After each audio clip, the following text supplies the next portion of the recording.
Welcome to the Real News Network. I'm Paul Jay in Baltimore, and welcome to Reality Asserts Itself. This is a continuation of our series of interviews with Max Blumenthal, author of the book Goliath, Life and Loathing in Greater Israel. Part one of our interview, which I suggest you watch before you watch this one, part two, so you get all the context.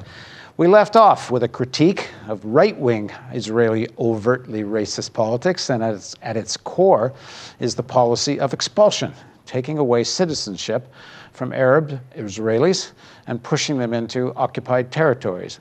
Well, this segment is about the Israeli center, and how different is it? It's positioned as being more moderate. So here is a quote from Max's book, speaking about Tzipi Livni, who was then foreign minister.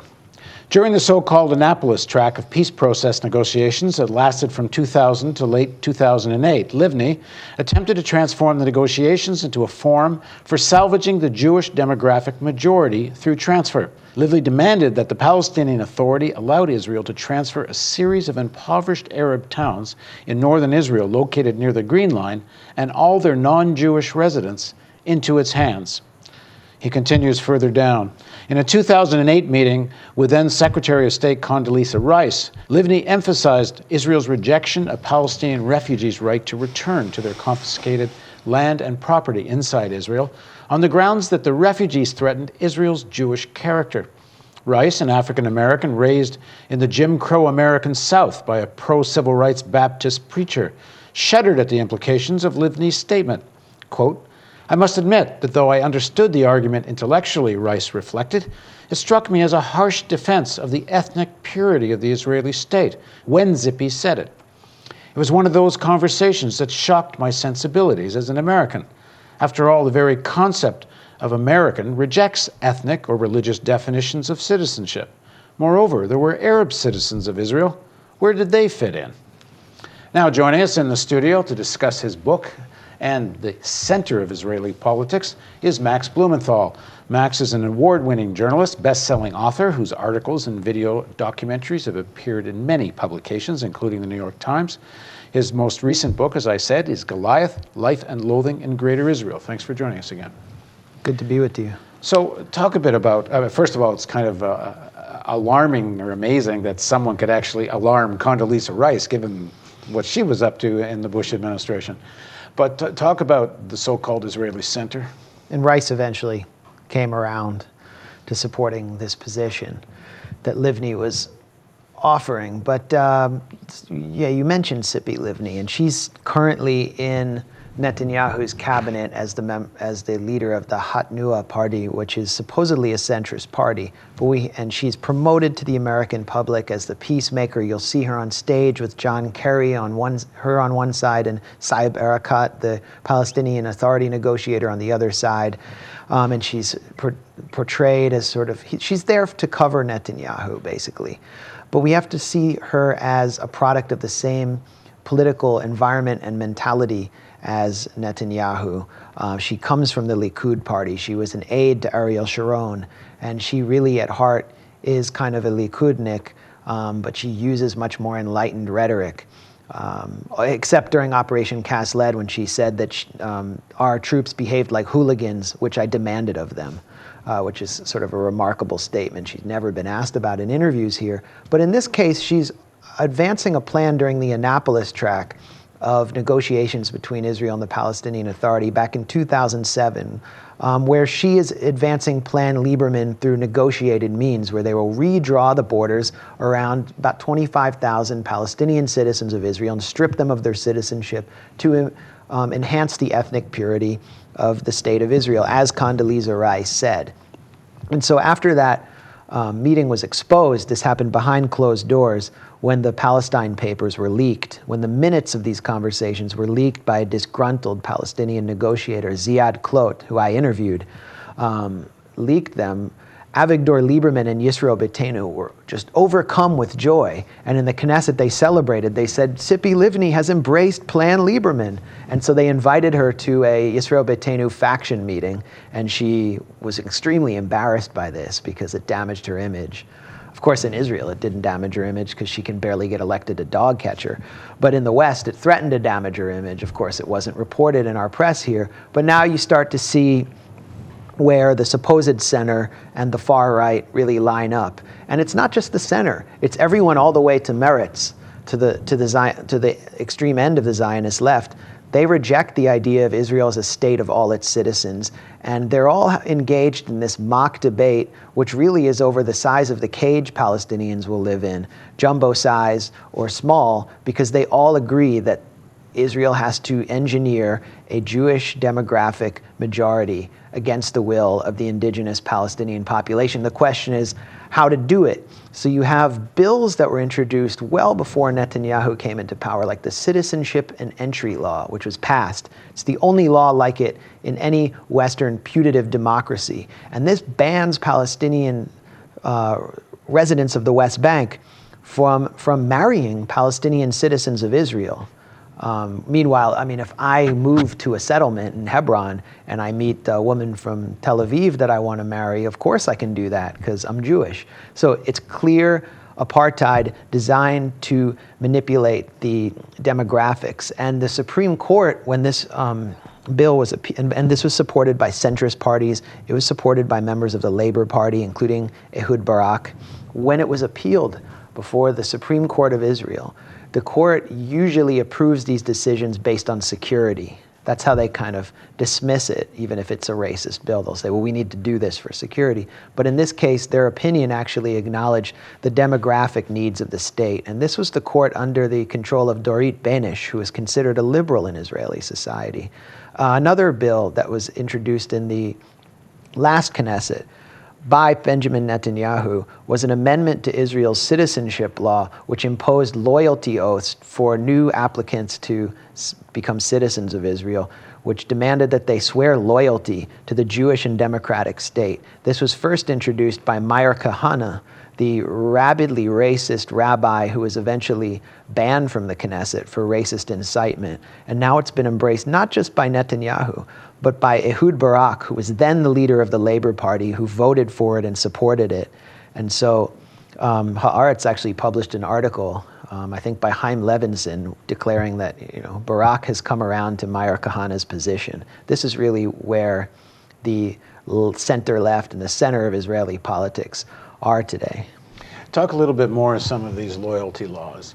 And as a part of this process of stripping people of citizenship, which seems to go hand in hand with the idea of redrawing the map of Israel that are going to put many Arab towns, in theory, into the occupied territories.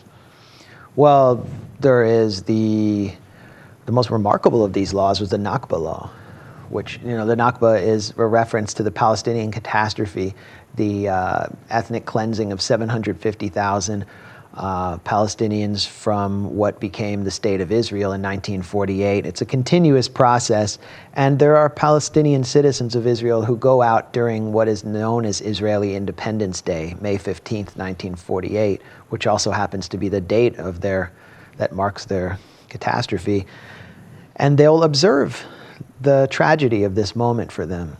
Okay, before you get into the Nakba law, go one step backwards and talk about the Minister of Education that actually wanted to reference that there was such a thing, an expulsion and a Nakba that took place. And let me read a quote from the book. So once again, Nakba means catastrophe in Arabic, and this is, as Max said, the day of the founding of Israel and also the expulsion of thousands of Palestinians.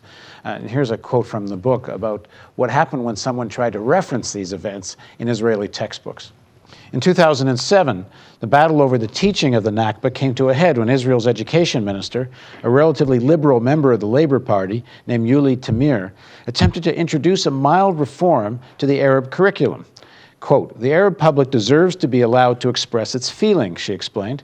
A grade school textbook authorized by Tamir, Living Together in Israel, Textbook for Homeland, Society, and Citizenship, featured one line acknowledging the Nakba as an important and painful chapter in the history of Palestinian citizens of Israel. It read, "Some of the Arab residents were forced to leave their homes, and some were expelled, and they became refugees in the neighboring Arab countries. Some of them became refugees and were forced to move to other Arab communities in the State of Israel because their villages were destroyed during and after the war." That single line, written for the consumption of Arab third graders, set off a national firestorm of outrage and indignation at the highest levels of Israeli society. What happened?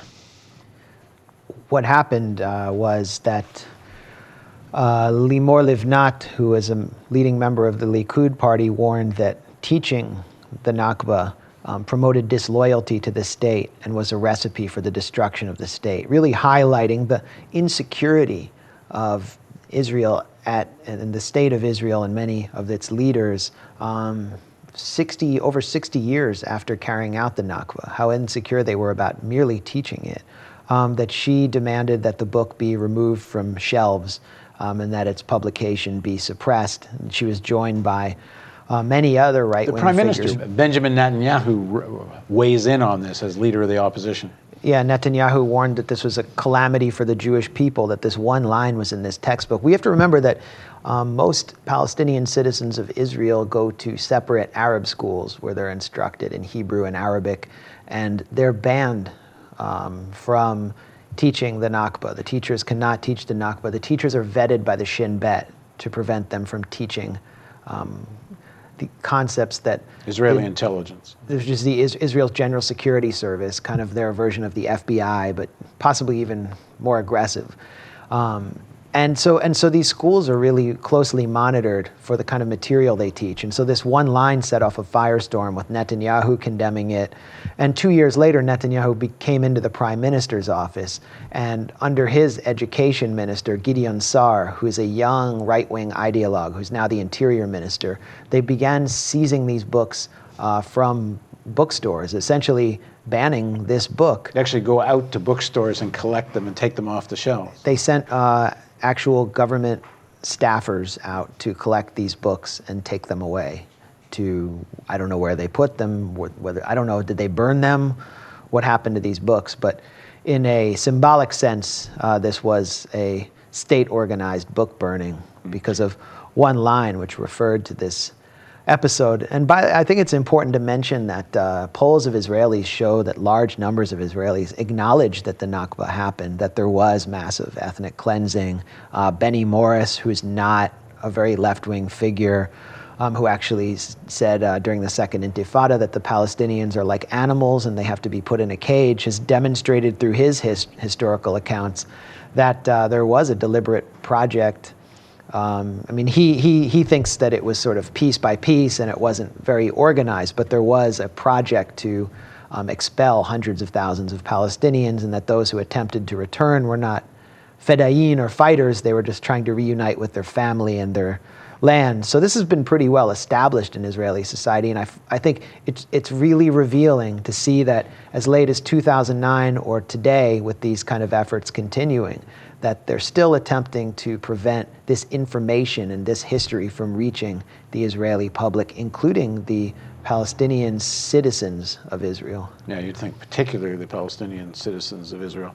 It isn't much later that the Nakba law is passed. And what is that? And the Nakba law is passed in the Knesset, which is built on top of the Palestinian neighborhood of Sheikh Badr. So I describe that scene in my book, and I describe how the Knesset has become this epicenter of insecurity about its own history. And I describe the attempts to wipe away that history through these laws. And through the Nakba law, I actually interviewed the author of the Nakba law. Who was, say what the Nakba law is. The Nakba law was a law that in its original form would have criminalized observation of the Palestinian catastrophe on the day of Israeli Independence Day. In other words, anyone who came out and demonstrated waving Palestinian flags, etc., could be jailed for up to a year.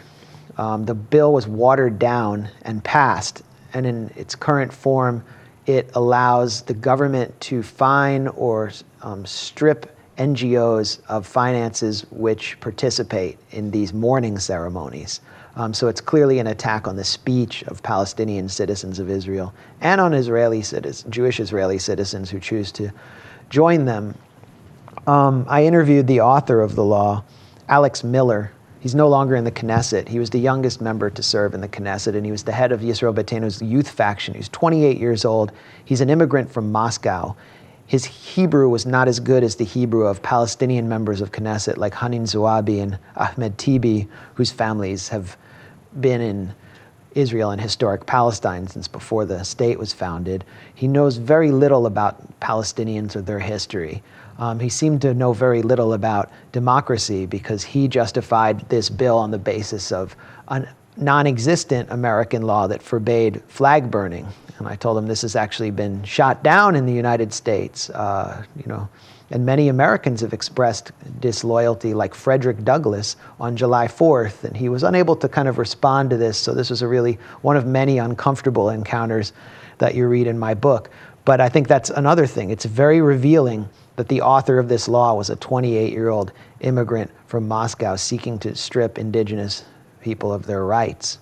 In the next segment of our interview with Max, we're going to talk about the primary face of Israel to the West, Benjamin Netanyahu.